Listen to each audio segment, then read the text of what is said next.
रात के ठीक 2 बजे थे। पूरे मोहल्ले में सन्नाटा पसरा हुआ था।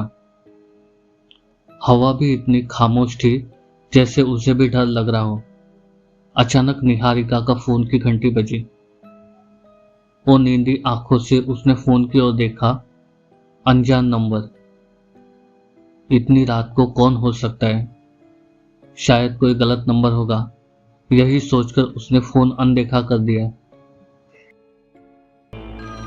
लेकिन फोन लगातार बजता रहा, जैसे कॉल करने वाले को कुछ बहुत जरूरी कहना हो। झुंझलाहट में उसने कॉल रिसीव की। हेलो, कौन है? दूसरी ओर से कोई जवाब नहीं आया। बस हल्की हल्की सिसकियों की आवाज आ रही थी। दिल में अजीब सी घबराहट हुई। हेलो, सुनाई नहीं दे रहा है क्या? उसने फिर पूछा, लेकिन जवाब में सिर्फ वो सिसकियां और तेज हो गई, मानो कोई दर्द से तड़प रहा हो। निहारिका ने घबरा कर फोन काट दिया, मगर अगले ही पल वही कॉल फिर से आ गई। इस बार उसकी उंगलियां कांपने लगी। उसने बड़ी हिम्मत करके फिर से कॉल उठाई। एक बार एक धीमी खौफनाक हंसी सुनाई दी। हंसी इतनी डरावनी थी कि उसके रोंगटे खड़े हो गए।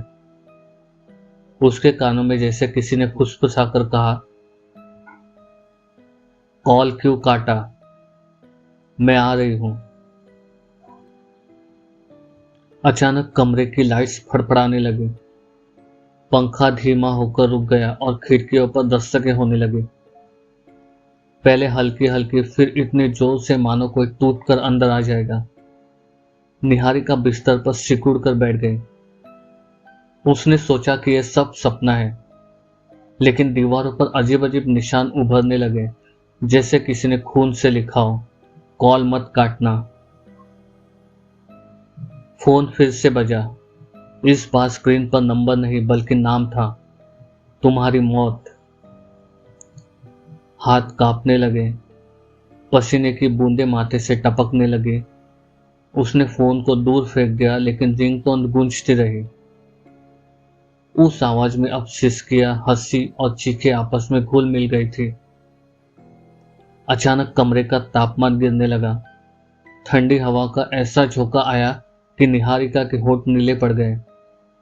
पर्दे हवा में उड़े और दीवारों से किसी के खुरचने की आवाजें आने लगी, जैसे कोई अंदर आने के लिए बेताब हो। फिर एक जोरदार धमाके के साथ दरवाजा अपने आप खुल गया। निहारिका ने जब देखा तो उसकी चीखें गले में घुट गई। सामने एक काले साये जैसे आकृति खड़ी थी। वो बिना चेहरे की परछाई थी, लेकिन उसकी लाल जलती हुई आंखें सब कुछ देख रही थी। वो आकृति धीरे धीरे कमरे में घुसने लगी। उसके पैर जमीन को छू भी नहीं रहे थे। कॉल क्यों काटा? एक अजीब सी गूंजती हुई आवाज आई, जैसे कई लोगों की चीखों को मिलकर बनाई गई हो। निहारिका तो बिस्तर के कोने में दुबक कर बैठ गई। परछाई उसके पास आती गई। उसके शरीर में से सर्द धुआं निकल रहा था। उसने अपना लंबा डरावना हाथ निहारिका की ओर बढ़ाया। उसकी उंगलियां किसी नुकीले पंजे जैसी थी। अचानक वो हाथ निहारिका की गर्दन तक पहुंच गया और उसने उसे कसकर जकड़ लिया। सांसें रुकने लगी, आंखें बाहर आने को थी। वो परछाई की हंसी अब पूरे कमरे में गूंज रही थी। दीवारें खून से लथपथ हो गई और फर्श पर अजीब से निशान बनने लगे, गोल घुमावदार, जैसे कोई भयानक मंत्र लिखा गया हो। अब कभी चैन नहीं मिलेगा, कभी नहीं। वो परछाई फुसफुसाई और उसकी आंखों में जलते अंगारे और भी तेज हो गए। निहारिका की आंखों के सामने अंधेरा छाने लगा। उसकी चीखें गूंजते थम गई। अगली सुबह उसका कमरा बंद मिला। दरवाजा तोड़कर जब घर वालों ने अंदर देखा तो निहारिका बिस्तर पर निर्जीव पड़ी थी, आंखें खुली और चेहरा भय से विकृत। कमरे से सर्द हवा अब भी बह रही थी और उस खौफनाक गंध से सबका दम घुटने लगा। फर्श पर फोन पड़ा था, जिसकी स्क्रीन अब भी चल रही थी। आखिरी कॉल का समय था रात के 2 बजे और कॉलर का नाम अंत।